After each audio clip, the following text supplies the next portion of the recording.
ಇನ್ನಷ್ಟು ದೊಡ್ಡ ಕೆಲಸವನ್ನ ಮಾಡಿ ಭಾರತವನ್ನ ನಂಬರ್ 1 ಮಾಡಿ ಆರ್ಥಿಕ ಸಾಮಾಜಿಕ ಕ್ರಾಂತಿಯನ್ನ ದೇಶದಲ್ಲಿ ತಗೊಂಬನ್ನಿ, ಪ್ರಗತಿಯನ್ನ ಮಾಡಿ ಭಯೋತ್ಪಾದನೆ ಒದ್ದೋಡಿಸಿ ಈ ದರಿದ್ರ ಕಾಂಗ್ರೆಸ್ ಸರ್ಕಾರ ಹೆಣ್ಣು ಮಕ್ಕಳನ್ನ ಕಾಪಾಡಕ್ಕಾಗದಿರುವಂತ ಭ್ರಷ್ಟ ಕಾಂಗ್ರೆಸ್ ಸರ್ಕಾರವನ್ನ ಒದ್ದೋಡಿಸಿ ಅನ್ನುವಂತ ಕರೆಯನ್ನ ತಾನ ನಿಮ್ಗೆ ಕೊಡುತ್ತಾ ನರೇಂದ್ರ ಮೋದಿ ಅವರ ಕೈಯನ್ನ ಬಲಪಡಿಸಿ ಅಂತ ಹೇಳಿ ನನ್ನ ಮಾತಿಗೆ ವಿರಾಮ ಹೇಳ್ತೇನೆ. ಗಾಯತ್ರಕ್ಕನಿಗೆ 1 ಲಕ್ಷ ಮತಗಳಿಂದ ಆರಿಸ್ಕೊಂಬನ್ನಿ. ಹಾವೇರಿಯಿಂದ ನನಗೂ ಕೂಡ ಆಶೀರ್ವಾದವನ್ನು ಮಾಡಿ ಕೇಳ್ಕೊಂಡು ನಾನು ಮಾತನ್ನು ಮುಗಿಸ್ತಾ ಇದ್ದೀನಿ. ಬೋಲೋ ಭಾರತ್ ಮಾತಾ ಕಿ, ನರೇಂದ್ರ ಮೋದಿಜಿ ಅವರಿಗೆ ಜೈ ಶ್ರೀರಾಮ್, ಜೈ ಜೈ ಶ್ರೀರಾಮ್. ಸ್ವತಂತ್ರ ಭಾರತದ ಇತಿಹಾಸದಲ್ಲಿ ಮೊದಲ ಬಾರಿಗೆ ಕಳೆದ 10 ವರ್ಷದಲ್ಲಿ ಮಹಿಳಾ ಸಬಲೀಕರಣಕ್ಕೆ Ujjwala, stand up start up, Mudra, Matruvandana, ಶೌಚಾಲಯ, ಆಯುಷ್ಮಾನ್ ಭಾರತ್, ಬೇಟಿ ಬಚಾವೋ ಬೇಟಿ ಬಡಾವ್ ಮುಖಾಂತರ ಅನೇಕ ಯೋಜನೆಗಳನ್ನ ಕೊಟ್ಟು ತನಗೆ ಸ್ವಲ್ಪ ಸಮಾಜಕ್ಕೆ ಸರ್ವಸ್ವ ಎನ್ನುವ ನೀತಿಯಲ್ಲಿ ಬದುಕಿರುವಂತ ನಮ್ಮೆಲ್ಲರ ನೆಚ್ಚಿನ ಪ್ರಧಾನಿಯಾಗಿರತಕ್ಕಂಥ ಸನ್ಮಾನ್ಯ ನರೇಂದ್ರ ಮೋದಿ ಅವರು ತಮ್ಮನ್ನೆಲ್ಲರನ್ನು ಉದ್ದೇಶಿಸಿ ಮಾಡಬೇಕಂತ ವಿನಂತಿ.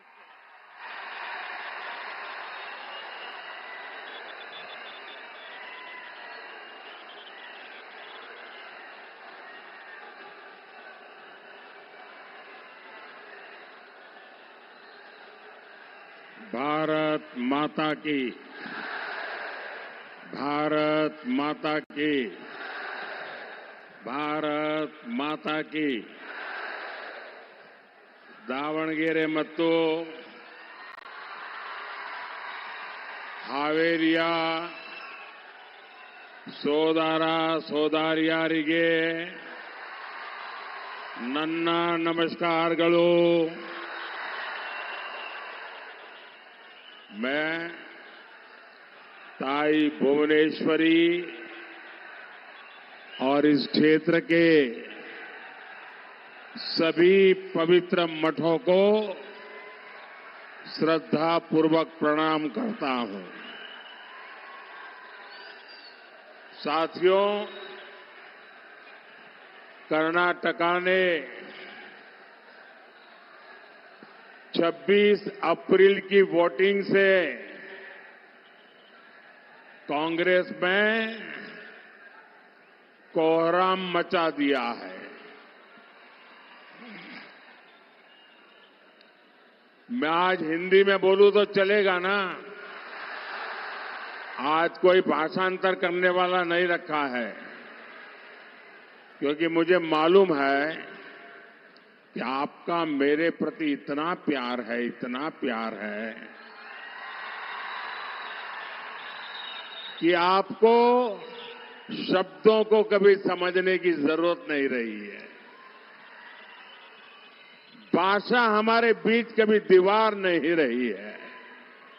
क्यों? हमारा दिल का नाता बन गया है. भाइयों बहनों, 26 अप्रैल को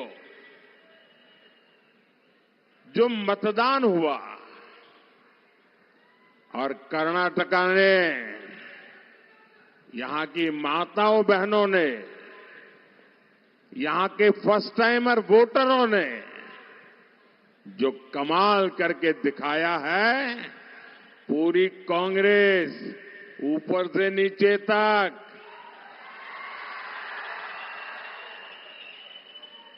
बहुत परेशान हो गई है.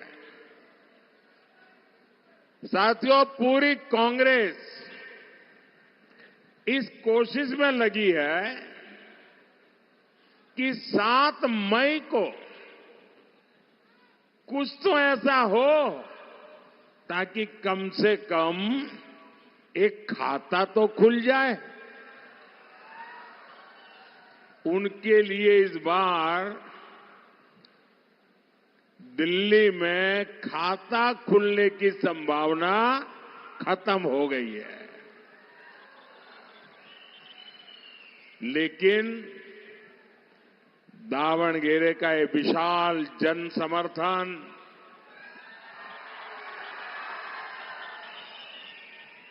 ये बता रहा है कि कर्नाटका की जनता कांग्रेस को उसके पापों की सजा दे करके रहेगी। साथियों, अब वो दिन दूर नहीं जब कांग्रेस पार्टी के अलग अलग गुटों में भीतर ही भीतर जो गृह युद्ध चल रहा है वो सड़क पर आने वाला है।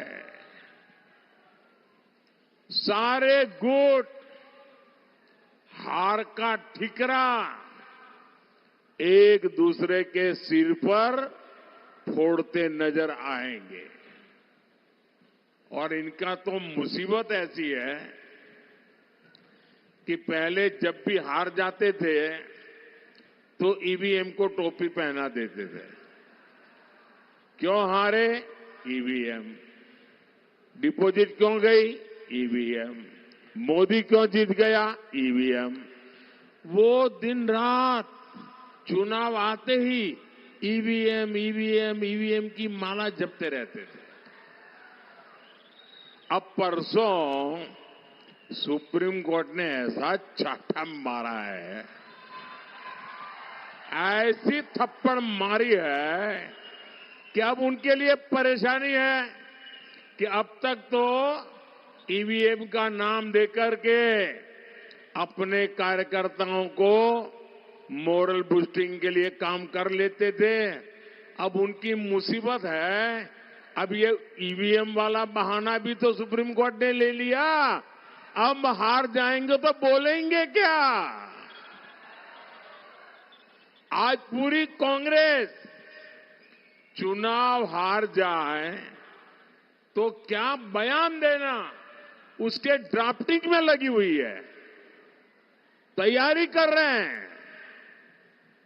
साथियों, मैं कर्नाटका में जहां जहां गया हूं, मुझे तमिलनाडु के चुनाव में जाने का अवसर मिला, मुझे केरल में जाने का अवसर मिला, मैं कश्मीर से कन्याकुमारी तक हिंदुस्तान के हर कोने में गया हूं। मैं 2014 में भी जाता था, 2019 में भी आया था, लेकिन 2024 का मिजाज ही कुछ अलग है।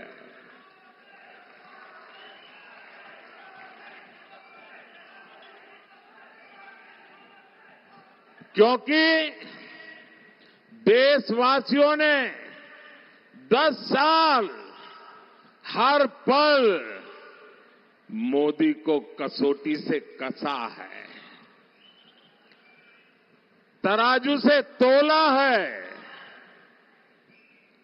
मोदी की वाणी, मोदी का वर्तन, मोदी का समर्पण, 10 साल से देश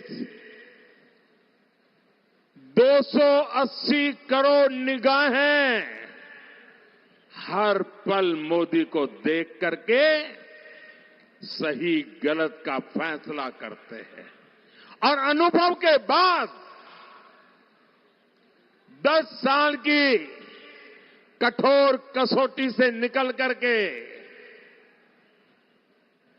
आज जब मोदी आया है तो आपका जाना हुआ मोदी है, आपका परखा हुआ मोदी है और आपके लिए जिंदगी खपाने वाला मोदी है। और ये मैं आज जो 14 में नहीं देखा, जो 19 में नहीं देखा, वो 24 के चुनाव में मैं भरपूर देख रहा हूं। मेरी माताएं बहनें, ऐसा लग रहा है मोदी का एक अभेद्य रक्षा कवच बन गई है पूरे देश की माताएं बहनें। छोटी छोटी बालिकाएं, मैं यहां देख रहा हूं कितनी बालिकाएं ऊपर हाथ कर रही है।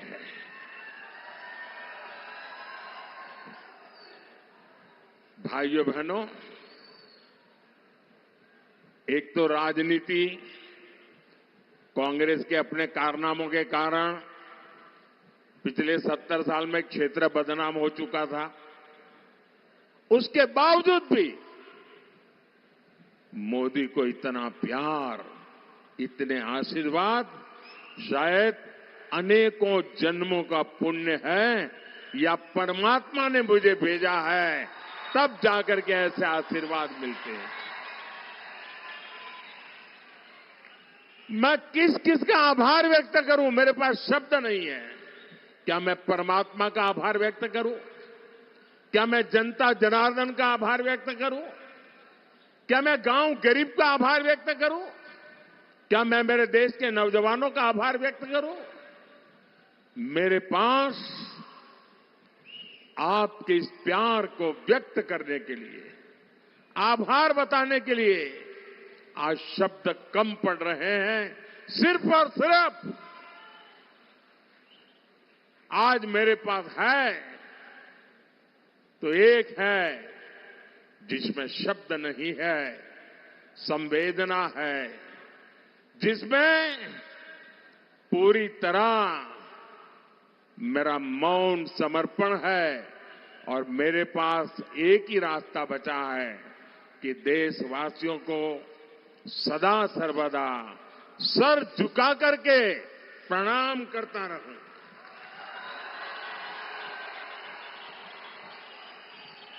नम्रता पूर्वक ये सर झुकाकर हमेशा हमेशा के लिए मेरे देशवासियों को मैं प्रणाम करता रहूं, उनके आशीर्वाद लेता रहूं और न कभी थकूंगा, ये मेरी गारंटी है। न कभी थकूंगा, न कभी रुकूंगा, न कभी झुकूंगा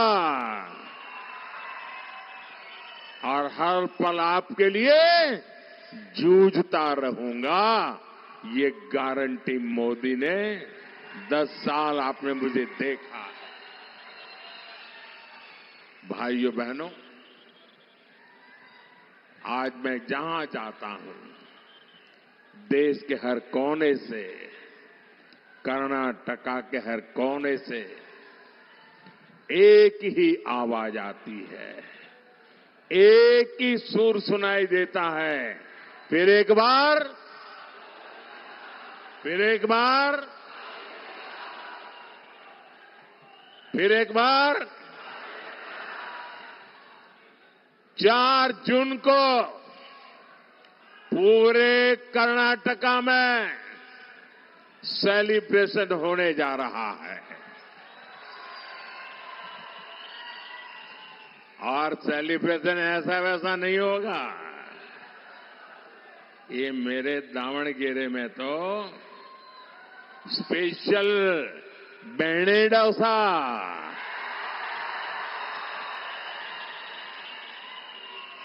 अभी से तैयारी कर लो भाई। बेणे डोसा की महक बढ़ने वाली है। साथियों, आज एक और बीजेपी सरकार देश को आगे लेकर जा रही है। दूसरी ओर कांग्रेस कर्नाटका को पीछे धकेल रही है। एक और मोदी का मंत्र है, विकसित भारत के लिए 24 घंटे काम, बिना रुके, बिना थके 24 घंटे काम, 24/7, 24/7 और 2047।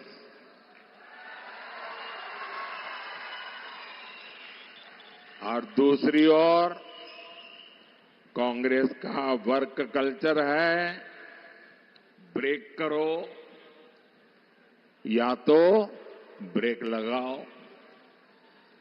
कांग्रेस देश की एकता को ब्रेक करने में जुटी हुई है और डेवलपमेंट के कामों पर ब्रेक लगाने में लगी हुई है। साथियों, बीते 10 वर्षों में एनडीए ने कर्नाटका के विकास के लिए जितना काम किया, येदियुरप्पा जी और बसवराज बोम्माई जी ने कर्नाटका के लिए जो मेहनत की, कांग्रेस उसे बर्बाद करने पर तुली है। और कर्नाटका में कांग्रेस जनता को एड्रेस नहीं कर रही है। वो सुबह शाम तय करते हैं कि नंबर 2 एक को कैसे मारेगा, एक नंबर तय करता है नंबर 2 को कैसे मारेगा। वो उसको नीचा दिखाने के लिए क्या करेगा, ये उसको नीचा नहीं गया, ये यही खेल चलता है। कर्नाटक को ऊंचा दिखाने के लिए उनके पास कोई विजन ही नहीं है। अपने इन गुटबंदी के कारण, अपने ही भाई भतीजावाद के कारण, उनकी गलत नीतियों के कारण कांग्रेस कर्नाटका में युवाओं, किसानों और सामान्य नागरिकों के भविष्य से खिलवाड़ कर रही है। और कर्नाटका कांग्रेस का हाल देखिए जी, वो जनता को तो समझा नहीं रहे कि अंदर अंदर क्या करते हैं। अच्छा भाई 2.5 साल ये बैठेगा, बाद में 2.5 साल तुम आ जाना। अब ये 2.5 साल वाले एक दूसरे के पैर काटेंगे कि नहीं काटेंगे। और मैंने तो सुना है कि इंडिया अलायंस वालों ने एक नई फॉर्मूला खोज निकाली है, क्योंकि मैंने एक पब्लिक मीटिंग में पूछा कि भाई इतना बड़ा देश आखिरकार किसको सुपुर्द करे। आज देश 5 साल के लिए जिसके भी हाथ में देना है तो हम सोच विचार कर देंगे कि नहीं देंगे, सोच करके देंगे कि नहीं देंगे। ऐसे ही हाथ बंद करके कोई भी आया तो दे देंगे क्या, दे देंगे क्या। बराबर विचार करेंगे भाई ये देश संभाल पाएगा नहीं संभाल पाएगा, क्या करेगा क्या नहीं करेगा, सारा ट्रैक रिकॉर्ड देखेंगे कि नहीं देखेंगे। अब मैं उनको पूछता हूं, बताओ तो सही, आपके पास कौन नाम है जिसको देश के लोग, देश उसको सुपुर्द कर सके। कोई नाम है क्या, कोई नाम है क्या उनके पास। आप ऐसे अंधेरे में बिना नाम को वो कुछ भी करें, आप स्वीकार कर लेंगे क्या, देश स्वीकार करेगा क्या। भाइयों बहनों, और इसलिए उन्होंने एक फॉर्मूला निकाली है, अब सबको कैसे संतोष देना। और इसलिए 5 साल अगर उनको मौका मिल जाए तो उन्होंने अपने सभी साथी पार्टियों को कह दिया है कि हर एक को 1-1 साल के लिए पीएमशिप मिलेगा।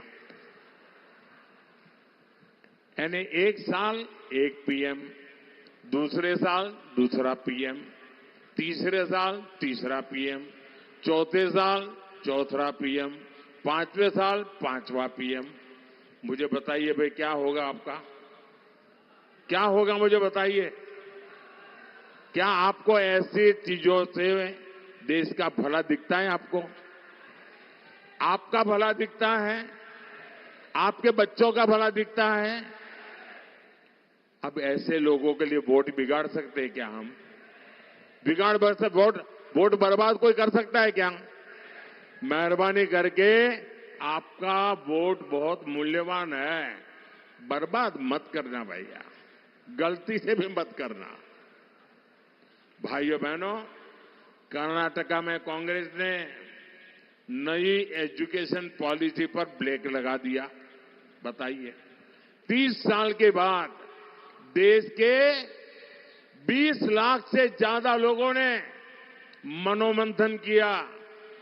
कर्नाटका के ही बहुत बड़े वैज्ञानिक के नेतृत्व में नई एजुकेशन पॉलिसी बनी लेकिन उनकी वोट बैंक की राजनीति को खुश करने के लिए उन्होंने उसको भी रद्द कर दिया और इसका बहुत बड़ा नुकसान हमारे देश के युवा पीढ़ी को हुआ है।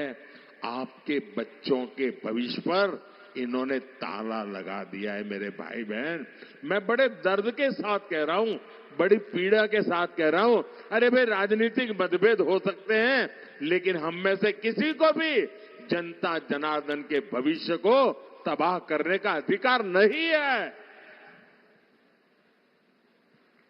लेकिन ये लोग, इनको आपसे कोई लेना देना नहीं है। यहां हेल्थ सेक्टर की बात हो, इरिगेशन की बात हो, सब पर राज्य सरकार ने पूरी तरह डंडा चलाया, बंद करवा दिया। भगवान बसवेश्वरा की इस धरती पर इस तरह डेमोक्रेसी के खिलाफ काम करके कांग्रेस बहुत बड़ी गलती कर रही है, बहुत बड़ा पाप कर रही है। साथियों, आज कर्नाटका कांग्रेस के उसी गवर्नेंस मॉडल का शिकार बन चुका है। जिस तरह इन्होंने 6 दशकों तक देश को चलाया था, कांग्रेस ने देश में करप्शन बढ़ाने और लाखों करोड़ के घोटालों का घोर पाप किया है। क्या ऐसे लोग तेजी से विकास कर रहे हमारे भारत की कमाल, उसका नेतृत्व जो बर्बाद करते हैं वो लोग कर सकते हैं क्या? इन पर भरोसा कर सकते हैं हम? साथियों, एक समय था जब गरीबों, एससी, एसटी, ओबीसी, पिछड़ों के हक की योजनाएं कांग्रेस के करप्शन का मुख्य स्रोत हुआ करती थी। कांग्रेस के पूर्व पीएम कहते थे कि गरीबों के लिए 1 रुपया भेजते थे तो सिर्फ 15 पैसा, 15 पैसे पहुंचता था। जरा मैं पूछना चाहता तो 1 रुपया निकलता था, 15 पैसा पहुंचता था, तो बीच में कौन सा पंजा था जो 85 पैसे मार लेता था?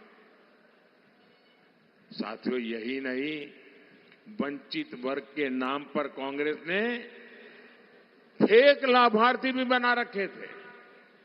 करप्शन का तरीका देखिए, जो पैदा नहीं हुआ, जिसका जन्म नहीं हुआ, उसकी वो शादी भी लिखवा देते थे, फिर उसको वीडियो भी बना देते थे और वीडियो बना करके वीडियो वाली योजनाएं मार खाते थे लोग। ये करप्शन में मास्टरी थी इनकी। हमारी सरकार ने ऐसे 10 करोड़ नाम निकाले जो पैदा ही नहीं हुए थे लेकिन बेनिफिट ले रहे थे। हमने 10 करोड़ ऐसे झूठे नाम निकाले और इन लोगों की कमाई करने के सारे रास्तों को मैंने ताला लगा दिया है। आप कल्पना कर सकते हैं, जितनी कर्नाटका की कुल जनसंख्या है उससे ज्यादा ऐसे लोग कागजों पे थे जिनका कभी जन्म ही नहीं हुआ था और सरकारी खजाने से पैसा जाता था। कांग्रेस सरकार ये जो जन्मे नहीं है ऐसे लोगों के नाम पर हजारों करोड़ रुपए भेजकर बीच में से मार लेती थी और ये पैसे जाते थे ये कांग्रेस की पूरी इकोसिस्टम को, कांग्रेस के बिचौलियों की जेब भरती थी। अब मोदी ने इन योजनाओं को आधार और डायरेक्ट बेनिफिट ट्रांसफर से जोड़ दिया है। बीजेपी ने अब गरीब को उसका हक दिया है। अब मोदी जो पैसा आपको भेजता है वो पूरा का पूरा आपके बैंक अकाउंट में पहुंचता है। मोदी 1 रुपया भेजता है तो पूरे के पूरे 100 पैसे पहुंचते हैं। साथियों, गरीब कल्याण की योजनाओं का सबसे बड़ा लाभार्थी गरीब, पिछड़ा, दलित, आदिवासी और हमारी माताएं बहनें हैं। इसलिए कांग्रेस को जहां मौका मिलता है वो इस वर्ग पर अपना आक्रोश उतारती है। कर्नाटका में कांग्रेस ने एससी एसटी वेलफेयर फंड के 11,000 करोड़ रुपए डाइवर्ट कर दिए जो एससी एसटी समाज के लिए थे। उनको जहां चोरी करने का मौका मिलता था वहां भेज दिया। कांग्रेस इस कोशिश में लगी रही कि एससी एसटी वेलफेयर फंड का पैसा कैसे कांग्रेस करप्शन फंड में ट्रांसफर किया जाए। साथियों, किसानों को किसान सम्मान निधि में 4,000 रुपये कर्नाटका की बीजेपी सरकार देती थी। कांग्रेस ने जैसे ही यहां सरकार बनाई उसने किसानों का ये 4,000 रुपीज भी उस पर ताला लगा दिया, भेजना बंद कर दिया। अब जो मैं दिल्ली से भेजता हूं वो 6,000 रुपया जाता है। कर्नाटका की बीजेपी सरकार ने जो 4,000 दिया था ये कांग्रेस वालों ने मना कर दिया। मैं समझ नहीं पा रहा हूं उनको देश के किसानों से, कर्नाटका के किसानों से क्या दुश्मनी है, क्या नफरत है किसानों के प्रति इनकी। कांग्रेस अब तो कर्नाटका में ओबीसी समाज का आरक्षण भी तुष्टीकरण के लिए, वोट बैंक के लिए बांट रही है। साथियों, 10 साल से दिल्ली की कुर्सी से बाहर बैठी कांग्रेस ने देशवासियों को लूटने के लिए नई नई प्लानिंग कर दी है। अब आपकी संपत्ति को सीधे लूटने के लिए कांग्रेस इनहेरिटेंस टैक्स का आइडिया लेकर के आई है।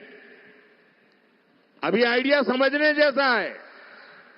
उनके गुरु ने अमेरिका से घोषणा की है और उनके एक वित्त मंत्री 2011 में भी कह चुके हैं। यानी ये क्या चीज लाने वाले हैं, आप चौंक जाएंगे। जो भी हिंदी समझते हैं, वो जो हिंदी नहीं समझते उनको जरूर समझाएं। ये मैं आपकी चिंता करने के लिए बोल रहा हूं भाई। इन्होंने क्या, हमारा देश कैसा है, हर मां बाप जिंदगी भर मेहनत करता है और मन में एक इच्छा रहती है कि जो कुछ भी कमाया है उसमें से कुछ बचाएंगे और मरने के बाद बच्चों के काम आए इसलिए रखेंगे। ऐसा करते हैं कि नहीं करते हैं? हर कोई पैसा बचाता है कि नहीं बचाता है? बच्चों के लिए कुछ न कुछ रखता है कि नहीं रखता है? अब इन्होंने ऐसा नियम लाने वाले हैं कि आप कितनी ही मेहनत करो, कितनी कठिनाई से जो कुछ भी जमा किया है वो सीधा सीधा अपने बच्चों को नहीं दे सकते हो। आधे से ज्यादा 55%, 55% ये कांग्रेस वाले आए तो एक ऐसा कानून बनाकर उस पर टैक्स लगा देंगे। आपकी कमाई की हुई पैसों के वो डाका डालेंगे और आप अपने संतानों को आधा भी नहीं दे पाओगे। जिन लोगों ने पूरी की पूरी पार्टी विरासत में अपने बच्चों को सौंप दी, वो आपकी मेहनत से कमाई हुई कमाई, आपकी विरासत आपके बच्चों को देना नहीं देते हैं। साथियों, विकास के लिए ये जो खतरे लेकर के आ रहे हैं, इन लोगों से चौकन्ने रहने की जरूरत है। भाइयों बहनों, मुझे बताइए, किसी भी प्रदेश में अगर लॉ एंड ऑर्डर ठीक नहीं है तो कोई इन्वेस्टमेंट करने आएगा क्या? कोई कारखाना खोलेगा क्या? कोई हिम्मत करेगा क्या? कोई नहीं करेगा। अरे आपके पास गाड़ी है, बंगला है, सुख चैन की जिंदगी है, सब कुछ है, लेकिन शाम को घर के बाहर जाएं और रात को जिंदा लौटेंगे नहीं तो घर का क्या, उस कारखाने का क्या, उन पैसों का क्या? आज कर्नाटका को कानून व्यवस्था की स्थिति गंभीर होती जा रही है और कांग्रेस का ट्रैक रिकॉर्ड कानून का व्यवस्था के विषय में गंभीर रूप से गुनाहित है। ये कर्नाटका हर नागरिक आज असुरक्षा महसूस कर रहा है। कैफे में बम ब्लास्ट हो गया और कांग्रेस घोषणा कर देती है ये तो गैस का सिलेंडर का बोतल फूट गया था। बताओ,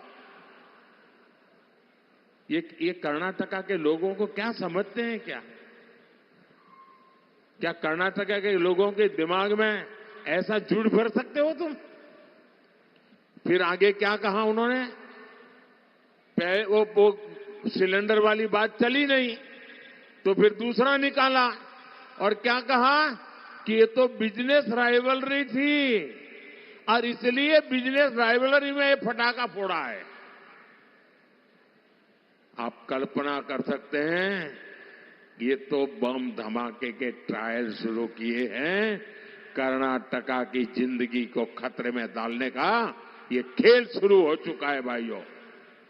हुबली में दिन दहाड़े कॉलेज कैंपस में एक बेटी की हत्या हो जाए और कांग्रेस उसमें भी वोट बैंक ढूंढती रही।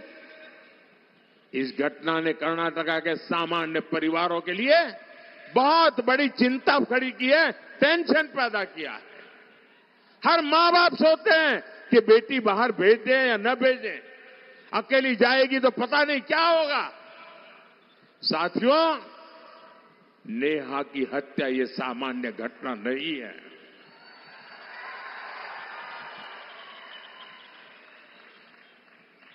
और सरकार में बैठे हुए लोग वोट बैंक की चिंता में डूबे हुए हैं। ये खतरनाक माइंडसेट है। और ये कांग्रेस, पीएफआई,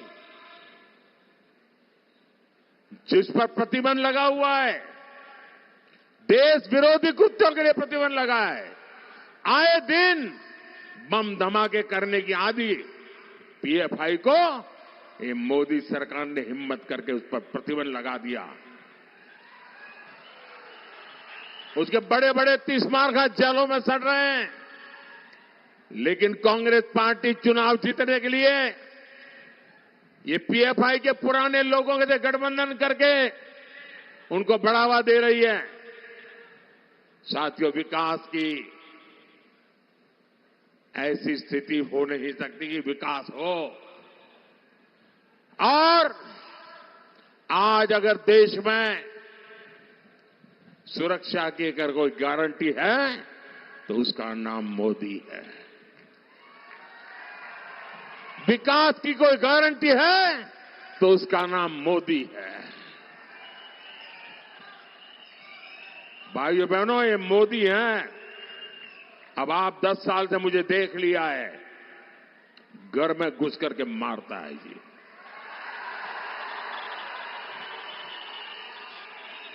मेरे लिए, मेरे देशवासियों की सुरक्षा ये मेरी सबसे बड़ी प्राथमिकता है। और इन 10 वर्षों में कर्नाटका ने मोदी के विकास की स्पीड भी देखी है और मोदी के विकास का स्केल भी देखा है। 2014 में, यानी इतने दशकों तक कांग्रेस सरकार रहने के बाद कर्नाटका में केवल 25 नेशनल हाईवे थे और आज ये संख्या 47 हो चुकी है भाइयों बहनों। यानी कर्नाटका में हाईवेज की संख्या करीब करीब डबल हो रही है। साथियों, हमारी सरकार ने दावणगेरे को कर्नाटका का स्मार्ट सिटी के रूप में सिलेक्ट किया है। आज स्मार्ट सिटी मिशन के तहत 2000 करोड़ रुपए के प्रोजेक्ट उस पर काम पूरा हो चुका है। दावणगेरे और हरिहरा रेलवे स्टेशन को भी अपग्रेड किया जा रहा है। तुमकुरू से दावणगेरे तक डायरेक्ट रेल लिंक की परियोजना भी बनाई गई है, जिसका लाभ पूरे क्षेत्र को मिलेगा। साथियों, युवा एस्पिरेशन को पूरा करना ये भाजपा की प्राथमिकता है। हमारी सरकार है दावणगेरे में सॉफ्टवेयर पार्क ऑफ इंडिया के सब सेंटर की स्थापना भी की है। इससे यहां के युवाओं को, स्टार्टअप्स को नए अवसर मिलेंगे। आधुनिक इंफ्रास्ट्रक्चर के विकास के दावणगेरे की टेक्सटाइल इंडस्ट्री को भी गति मिलेगी। साथियों, बीते 10 वर्षों में हमने कर्नाटका के विकास के साथ साथ कर्नाटका की विरासत को भी नई पहचान दी है। 7 मई को आपका वोट देश के विकास के साथ साथ कर्नाटका की इस विरासत को भी आगे बढ़ाएगा। बीजेपी ने दावणगेरे से श्रीमती गायत्री सिद्धेश्वरा और हावेरी से श्री बसवराज जी बोम्बाई को प्रत्याशी बनाया है। आप इनको जब कमल दबा करके वोट दोगे ना, आप पक्का मान के चलिए, मोदी की गारंटी, जब आप उनको वोट देंगे ये वोट सीधा सीधा मोदी को पहुंचेगा।